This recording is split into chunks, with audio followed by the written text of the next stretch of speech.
Baik, selamat siang.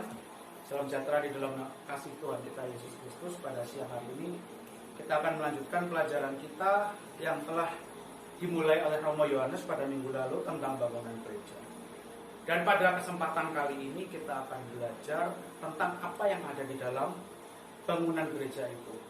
Dan salah satu yang menjadi ciri khas yang umum dan paling mudah ditemui di dalam struktur bangunan gereja ortodoks adalah ikon yang dapat Bapak Ibu lihat sekalian di belakang saya ini. Ini adalah ikon di dalam gereja ortodoks. Tentang ikon, ada beberapa pandangan dari saudara-saudara yang non-ortodoks. Mereka menganggap, ada yang mengatakan, oh, ikon itu penyembahan berhala. Ada yang mengatakan ikon itu hanya lukisan, ikon itu hanya pajangan lah, seperti itu. Tetapi apakah gereja ortodoks memahami cara pandang yang demikian? Di sini kami ingin menjelaskan tentang ikon di dalam konteks gereja ortodoks, dan kami mengharapkan kepada Bapak Ibu Saudara yang mendengarkan dan melihat video ini untuk dapat meletakkan sejenak segala macam asumsi dan pemikiran-pemikiran, opini-opini pribadi Bapak Ibu, dan melihat serta mendengarkan secara adil dan berimbang bagaimanakah gereja ortodoks menjelaskan tentang ikon. Oke, baik, kita akan mulai pengajaran kita. Ikon dalam bahasa Yunani diterjemahkan ke dalam bahasa Indonesia adalah sebagai gambar. Kata gambar di dalam Alkitab kita akan melihat di dalam dua perjanjian, yaitu perjanjian lama dan perjanjian baru. Di dalam perjanjian lama kita dapat melihat di dalam Kejadian 1 ayat 26. Demikianlah kita Kejadian pasal 1 ayat 26. Dan berfirmanlah Allah, baiklah kita menjadikan manusia menurut gambar dan rupa kita. Di sini dikatakan baiklah kita. Ada yang mengatakan kita itu adalah Allah sedang berdiskusi dengan para malaikat. Tetapi kalau kita melihat di dalam ajaran Bapak Gereja, di sini saya mengutip dengan tulisannya Basilius Agung yang berjudul Hexaemeron. Hexa itu 6, Emeron itu hari. Dengan demikian maka Bapak Basilius Agung sedang menjelaskan tentang 6 hari penciptaan, menjelaskan bahwa kita itu adalah Allah sedang bertafakur atau merenung di dalam dirinya sendiri. Allah sedang berbicara dengan firman dan rohnya, bukan Allah berdiskusi kepada malaikat. Ajaran bahwa kita itu Allah berdiskusi dengan para malaikat itu adalah ajaran para rabi Yahudi abad kedua, abad ketiga yang memang membenci kekristenan. Jadi mereka mengajarkan seperti itu. Dan ajaran tentang Allah yang berdiskusi dengan para malaikat ini dicatat oleh Basilius Agung, dan ini menjadi ajaran resmi di dalam ajaran Yahudi sampai sekarang. Jadi kalau Bapak Ibu melihat tulisan-tulisan rabi Yahudi, saya harapkan jangan langsung percaya, karena tulisan rabi-rabi Yahudi yang ada sekarang itu adalah konteksnya mereka ini orang-orang Farisi yang membenci Kristus dan gereja. Kalau mau melihat bagaimanakah penafsiran Alkitab khususnya perjanjian lama, saya mohon dan saya undang Bapak Ibu melihat dalam konteks Bapak-Bapak gereja. Jangan pernah mengatakan bahwa Bapak gereja itu berpotensi salah. Itu Anda sudah mengecek atau hanya asumsi saja untuk membenarkan pikiran sendiri. Kalau orang mengatakan, Bapak gereja itu berpotensi salah, maka saya bisa tegaskan bahwa kanon perjanjian baru pun berpotensi salah. Karena dikanonkan oleh bapak-bapak gereja yang Anda katakan berpotensi salah. Jadi kalau Anda mengutip perjanjian baru yang dikatakan berpotensi salah karena bapak gerejanya berpotensi salah, maka Anda sudah mengajarkan juga teologi yang berpotensi salah. Jadi kalau memahami bahwa kanon PP itu diilhamkan tanpa salah, maka kita harus mengakui juga bahwa kanon PP itu juga dikanonkan tanpa salah. Dan yang mengkanonkan pun, ini pun kita harus mengakui bahwa mereka mengkanonkan tanpa salah di dalam ilham Roh Kudus yang telah dicurahkan kepada gereja. Kembali kepada topik kita tentang gambar. Di dalam Kejadian 1 ayat 26 kita sudah berbicara tentang gambar. Tadi kan, baiklah kita menjadikan manusia menurut gambar. Sementara di dalam Ibrani 1 ayat 3 dikatakan bahwa ia adalah cahaya kemuliaan Allah dan gambar wujud Allah. Di sini juga menggunakan kata gambar. Tetapi kita melihat bahwa istilah gambar yang dipakai di dalam surat Ibrani dan gambar yang dipakai di dalam kitab Kejadian itu berbeda konteks. Konteksnya gimana? Di dalam Perjanjian Lama kita melihat bahwa kata gambar ini menggunakan kata ikona dalam menggunakan teks Septuaginta. Kalau kita melihat di dalam teks Septuaginta Perjanjian Lama berbahasa Yunani, marilah kita menjadikan manusia menurut gambar dan rupa kita. Menurut gambar itu adalah kat ikona teu, menurut gambar Allah. Sementara di dalam surat Ibrani dikatakan bahwa Kristus adalah gambar wujud Allah, disebut karakter Allah. Karakter adalah bicara tentang esensi, sementara gambar adalah energi. Manusia itu diciptakan di dalam energi, sementara Kristus itu diperanakan di dalam esensi. Makanya Kristus itu adalah homoousios, satu dan hakikat dengan Sang Bapa. Karena dia keluar di dalam esensi. Ketika Bapa itu adalah ilahi, maka Kristus pun adalah ilahi. Tidak mungkin ketika Allah yang adalah ilahi memperanakan firman secara esensi itu setengah ilahi, sepertiga ilahi, seperempat ilahi, seperdelapan ilahi, tetapi sepenuhnya ilahi. Tetapi kita dijadikan dalam energi, menunjukkan bahwa kita ini tercipta. Jadi kalau ada yang mengatakan bahwa manusia itu diciptakan dari esensi, maka kita sudah tahu bahwa ini adalah ajaran panteisme. Ajaran panteisme ini ditolak oleh gereja, termasuk daripada salah satu rahib Calabria bernama Barlam mengatakan bahwa manusia itu dari esensi. Tentu saja ini ditolak oleh Gregorius Palamas, mengatakan bahwa manusia itu dari energi, bukan dari esensi.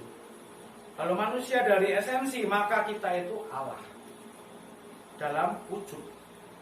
Karena tadi kita katakan bahwa karakter itu kan gambar wujud. Kita diciptakan dalam esensi, maka kita ini gambar wujud Allah. Maka Allah itu, kita pun disebut Allah. Saudara adalah Allah, Romo Yohanes Allah, Mas Prokopius Allah, Mas Marvel Allah, kita semua Allah. Dan ini bukankah menjadi suatu bentuk musik akhirnya? Padahal iman Kristen itu sangat menjunjung tinggi monoteis dan menolak musik. Kemudian kita melihat tadi di dalam kitab Kejadian, kita diciptakan menurut gambar, tetapi juga dikatakan ada rupa. Pertanyaan lagi, apa bedanya gambar sama rupa? Apakah gambar dan rupa itu sama? Kalau kita melihat di dalam tulisan para bapak, gambar itu berbicara tentang potensi, rupa itu berbicara tentang realita, tujuan, atau dapat kita katakan sebagai takdir manusia. Nah, bicara tentang takdir, apakah takdir ini sama dipahami dengan kaum-kaum tertentu yang mengatakan bahwa Allah itu menetapkan ada manusia yang ditetapkan untuk selamat, ada yang ditetapkan untuk binasa di dalam neraka? Kita tidak mengajarkan, iman ortodoks tidak mengakui ajaran takdir yang semacam itu.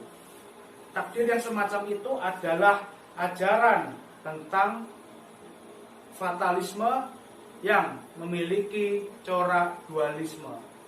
Jadi kalau kita mengatakan dualisme, itu kita melihat filsafat Yunani. Fatalisme itu juga adalah filsafat Yunani. Fatalisme adalah Allah telah menetapkan manusia ini. Kalau sudah ditetapkan Allah, upaya manusia untuk mengubah pun tidak bisa. Nah, tetapi dengan dikombinasikan ajaran fatalisme dengan dualisme, kita bisa menemukan yang seperti ini. Ada yang disebut sebagai takdir ganda. Ada sebagian manusia yang ditetapkan untuk hidup suci di hadapan Allah. Ada sebagian lagi yang diciptakan dan ditentukan untuk hidup di dalam dosa. Ini saya cuma ingin menyentil kepada Bapak Ibu yang berpikir dengan cara pandang takdir ganda. Kalau Allah menetapkan manusia untuk jatuh ke dalam dosa, atau Allah menetapkan manusia itu untuk hidupnya kotor di hadapan Allah, berbuat dosa, dan ketika manusia itu berbuat dosa, saya bertanya, apakah layak Allah menghukum dia? Orang ini hidup di dalam dosa karena Allah menghendaki orang ini hidup dalam dosa. Kalau kita akui, orang ini sudah melakukan kehendak Allah loh. Coba kita pikir secara waras. Saya menetapkan jalan ini, dan saya punya seorang hamba. Hamba saya, Mas tolong nanti kamu lewat jalan sini ya, mau ke toko itu. Dan dia melewatkan melalui jalan ini. Dia sudah melakukan kehendak saya apa tidak? Apakah ada dasarnya kalau saya, wah kamu ini ngawur, kamu salah kayak gini.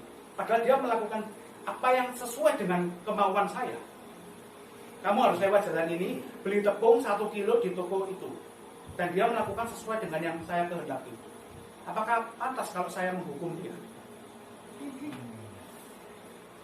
Sama, orang yang meyakini takdir ganda. Kalau ada Allah menetapkan manusia jatuh dalam dosa, dan sementara orang yang ditetapkan ini berbuat dosa, orang ini sudah memenuhi kehendak Allah. Allah menghendaki dia berdosa dan dia melakukan sesuai dengan kehendak Allah. Apakah layak orang seperti ini dihukum? Tidak. Justru kalau orang ditetapkan berdosa tapi dia malah hidupnya baik, justru itu yang harus dihukum karena dia melanggar ketetapan Allah. Atau kalau Allah menghendaki orang ini berbuat baik tapi dia malah berbuat jahat, itu yang harus dihukum. Bukan orang ditetapkan berbuat jahat lalu berbuat jahat lalu dihukum. Salah itu. Logika yang agak unik. Saya ingin membuka supaya mengerti bahwa Allah itu tidak seperti itu. Lalu ada yang menafsirkan, oh itu kan dari Efesus 1 ayat 4. Itu Allah menetapkan bla bla bla. Yang di garis bawahi cuma kata menetapkan, memilih, tapi tidak dibaca secara lengkap.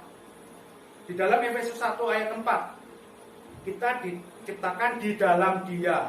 Saya mau bertanya juga, apakah ada manusia diciptakan di luar Kristus? Apakah ada? Kalau mengatakan takdir ganda, tapi menolak mengatakan bahwa Allah adalah Allah yang jahat, maka harus diakui bahwa ada gambar lain yang manusia diciptakan.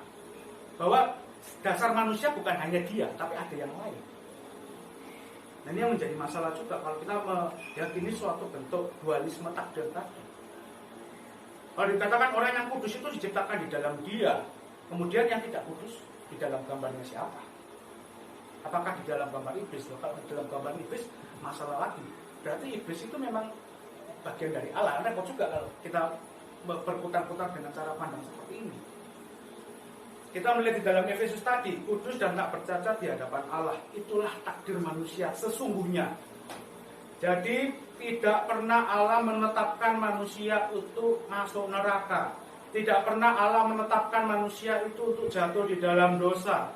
Tidak pernah Allah menciptakan manusia itu untuk binasa. Tetapi semua manusia itu diciptakan di dalam Dia, di dalam gambarnya Dia, untuk mencapai rupa yang sama, yaitu kudus dan tak bercacat di hadapan Allah. Itulah takdir manusia di dalam kerelaan kehendak Allah. Kerelaan kehendak Allah adalah takdir satu-satunya kehendak Allah bagi manusia. Jadi jangan pernah berpikir bahwa ada takdir ganda, apalagi takdir 3, 4, 5, enggak. Takdir Allah cuma satu, manusia kudus dan tak bercacat di hadapan Allah. Sampai di sini menjelaskan tentang gambar dan rupa. Apakah ada Bapak Ibu yang ingin bertanya? Kalau tidak saya lanjutkan ya. Mengatakan bahwa takdir ganda itu adalah ajaran Alkitab, itu ditolak oleh Gereja Ortodoks. Ajaran tentang takdir ganda, atau dengan kata lain takdir yang didasarkan pada dualisme Yunani, itu adalah bentuk ajaran fatalisme ajaran filsuf kafir Yahudi, filsuf Yunani. Dan seringkali banyak orang juga terjebak di dalam cara berpikir seperti ini. Tapi kita sudah tegas bahwa takdir di dalam iman Kristen bukan takdir yang macam ini. Tujuan kita adalah mencapai gambar dan rupa, mencapai keserupaan dengan Kristus, sesuai dengan gambar Khalid di mana kita diciptakan. Untuk itulah mengapa gereja itu menggunakan ikon. Ikon itu adalah suatu gambaran, suatu refleksi, supaya apa? Kita dapat memandang kepada diri kita, melihat kepada diri kita, apakah kita ini sudah sesuai dengan gambar pola dasar kita dijadikan, yaitu Kristus, anak Allah. Ketika kita diciptakan di dalam Kristus, Kristus adalah anak Allah, maka tujuan kita adalah menjadi anak-anak Allah. Kita menjadi Mesias. Kristus adalah juru selamat.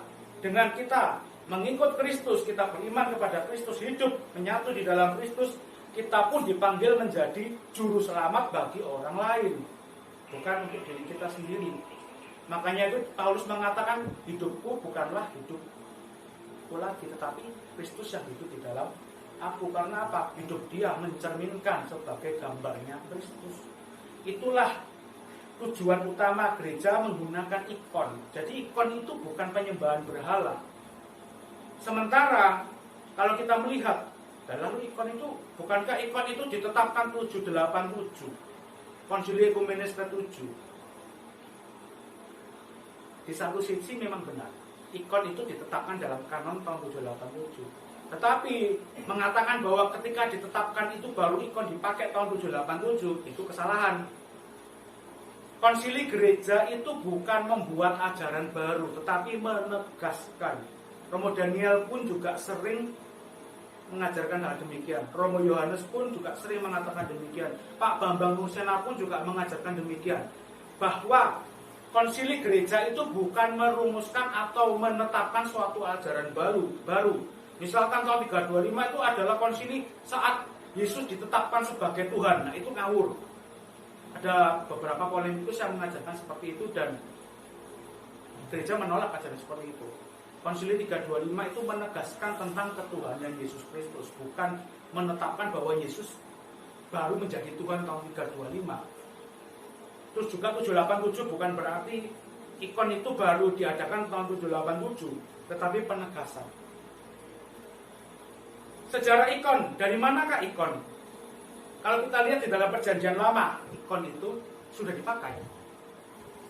Tabernakel yang ada di dalam ruang Maha Kudus, yang mana imam besar Kohen Gadol setiap setahun sekali masuk ke dalamnya, lalu sujud di depan situ. Apakah dengan sujud di depan tabernakel itu berarti imam itu melakukan musyrik, menyembah tabernakel itu?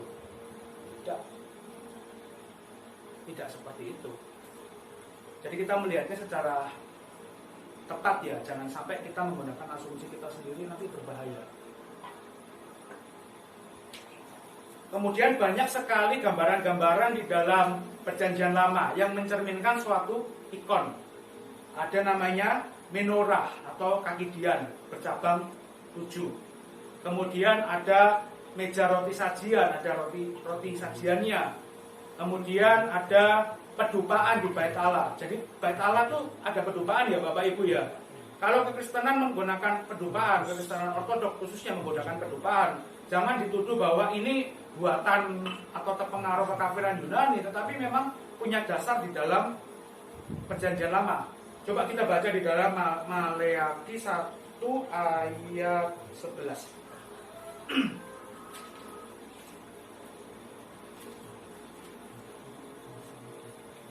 Dalam kitab Nabi Maleakhi 1 ayat 11.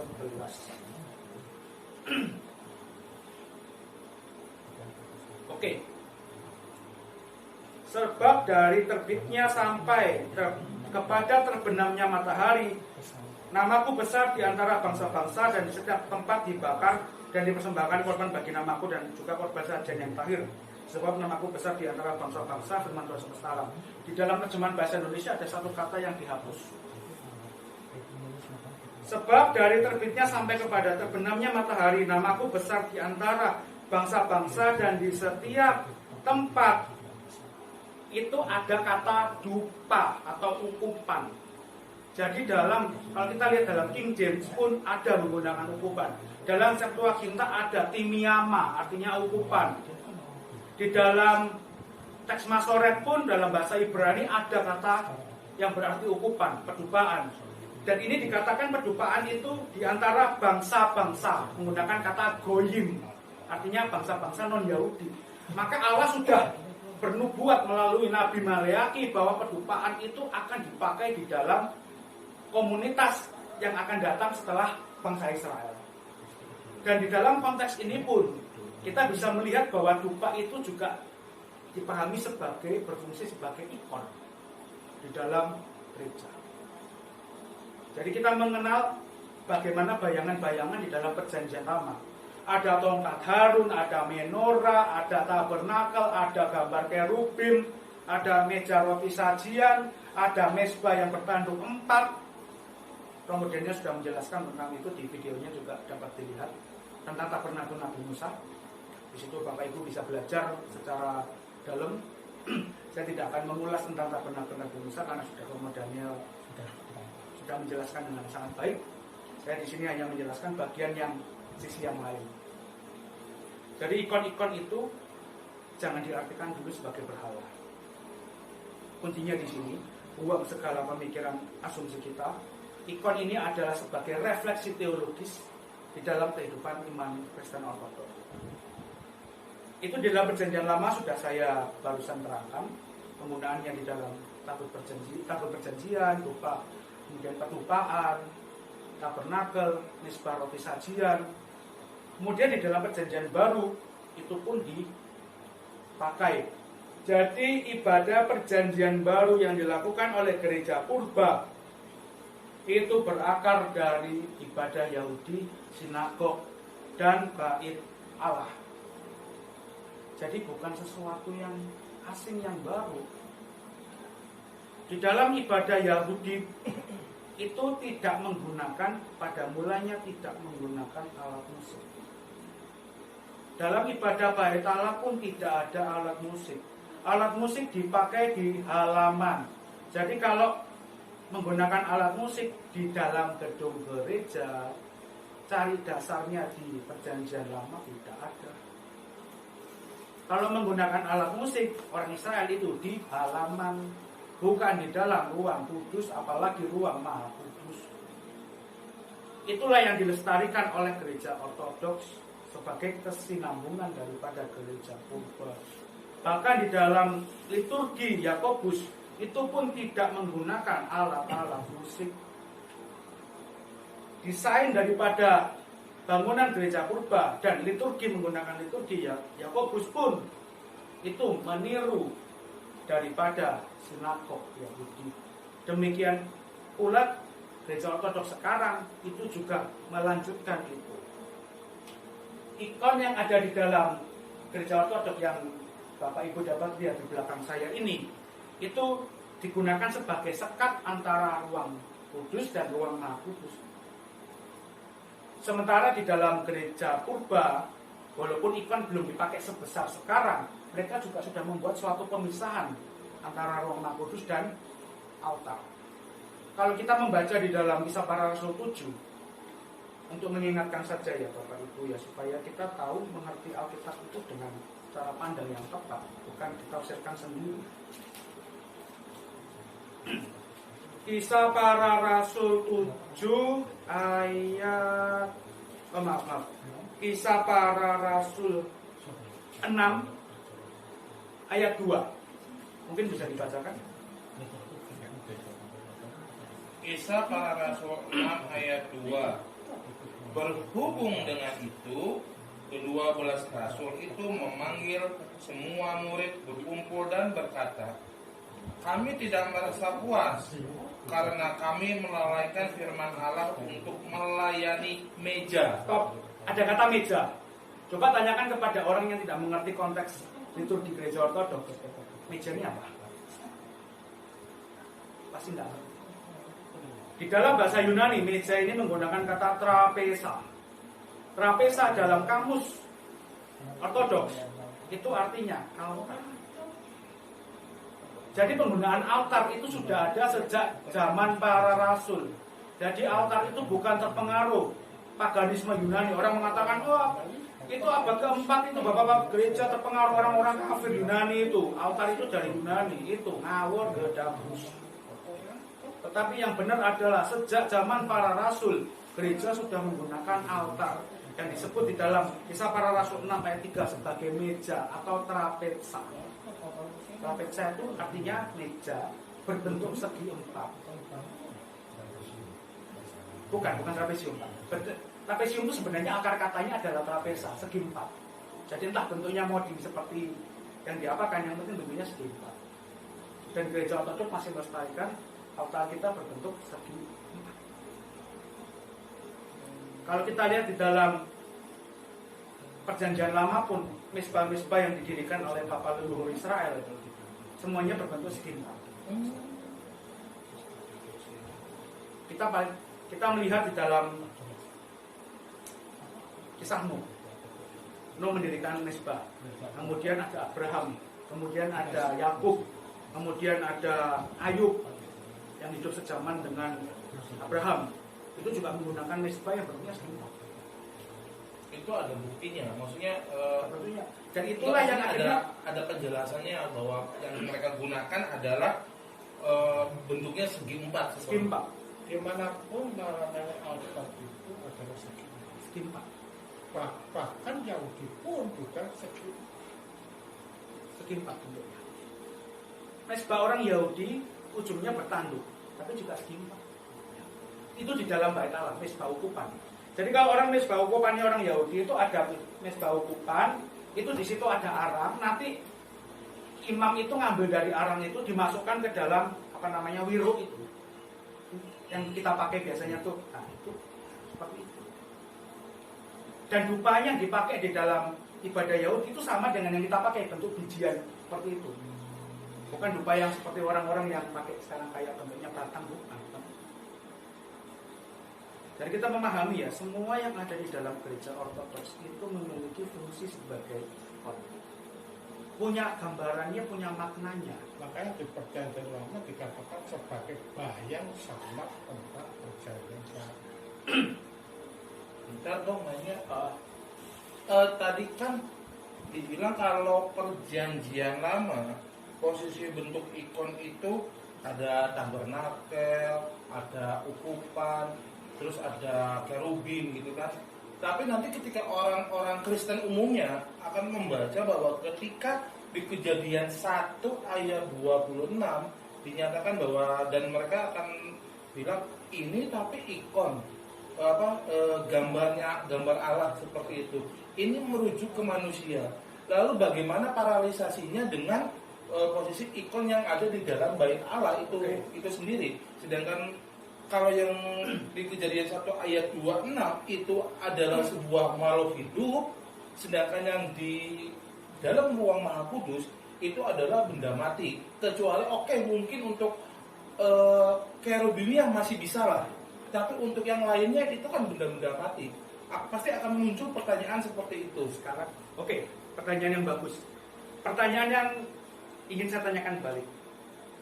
Logam-logam yang ada di dalam bumi, unsurnya sama nggak bahan dasarnya dengan manusia? Sama. Jadi ketika ada bapak gereja, saya baca kisah Romo itu pernah cerita, ada orang maling keramik itu kemudian mengaku dosa kepada seorang rahib. Diketawain sama rahibnya, kamu tuh maling tanah, sama-sama tanah kan, kamu sama gerabah itu kan sama-sama dari tanah. Demikian pula benda-benda yang dipakai di dalam bait suci memiliki unsur yang sama dengan manusia. Semuanya diambil dari bumi. Manusia terbuat diambil dari tanah. Benda-benda itu pun kan dimurnikan dari tanah juga. Cuma bedanya manusia itu diberikan kualitas yang lebih, yaitu hembusan nafas ilahi sebagai pancaran energi daripada Roh Kudus. Dan kalau kita baca di dalam tulisannya Maximus sang pengaku iman, manusia itu kan adalah mahkota. Manusia adalah mikrokosmos. Manusia adalah raja atau penguasa bagi makhluk. Makanya kalau kita mengatakan bahwa manusia dijadikan dalam gambar Allah, Kristus itu adalah raja, raja yang tak nampak. Makanya kita kalau dalam liturgi kan raja dari segala sesuatu yang secara tak nampak. Manusia yang diciptakan di dalam gambar Allah itu adalah refleksi daripada sang raja yang tak nampak. Kristus adalah Kyrios, maka manusia pun dijadikan sebagai Kyrios. Kristus adalah Tuhan atas langit dan bumi, manusia pun tanda petik ya, jadi Tuhan atas bumi, makanya disebut mikrokosmos. Dan semua intisari kehidupan di bumi itu berpusat kepada manusia. Makanya itu kalau kita melihat korelasinya dalam perjanjian lama, kita melihat bahwa kalau benda-benda yang tak hidup saja dapat dipakai dan dikuduskan untuk menyembah Allah, bukankah manusia itu jauh lebih daripada benda-benda emas ini? Bahkan manusia dikatakan biji mata Allah di dalam Mazmur Daud. Jika benda-benda materi saja dapat dipakai untuk memuliakan Allah, terlebih lagi manusia yang diciptakan dengan roh kehidupan. Itulah fungsinya. Kenapa dengan penggunaan benda-benda di dalam bait Allah, itu manusia mengingat bahwa ada Allah yang ada di balik itu. Sementara dalam gereja, dengan adanya ikon-ikon yang mana kita melihat ada orang-orang suci digambarkan, dituliskan di dalam ikon itu dengan berbagai warna. Kemudian ada benda-benda lain yang mencerminkan itu sebagaimana salib, Alkitab, dupa dan sebagainya. Kita difokuskan untuk kembali melihat kepada Allah. Jadi bukan pada bendanya itu sendiri, tetapi kepada apa yang ada di balik ikon itu. Bahwa Allah yang telah menciptakan dunia dalam keadaan baik. Allah menciptakan segala sesuatu itu baik, tidak ada benda materi yang buruk. Di situ juga mengingatkan kita bahwa ikon itu menunjukkan bahwa Allah itu tidak membenci materi. Ada kan suatu gnostik tertentu yang menolak segala sesuatu yang berbentuk materi karena dianggap berhala. Makanya itu tahun 787 gereja menolak ikonoklasme. Karena apa? Efek daripada ikonoklasme itu bukan hanya ikon ini saja, tetapi segala sesuatu yang bersifat materi. Bahkan ini pun bisa dianggap sebagai berhala. Nah, apalagi yang parahnya perjamuan kudus. Akhirnya supaya seperti itu, bagaimana kalau dikatakan perjamuan kudus itu berhala? Padahal ini adalah sarana yang Tuhan sendiri tetapkan bagi para Ada satu hal yang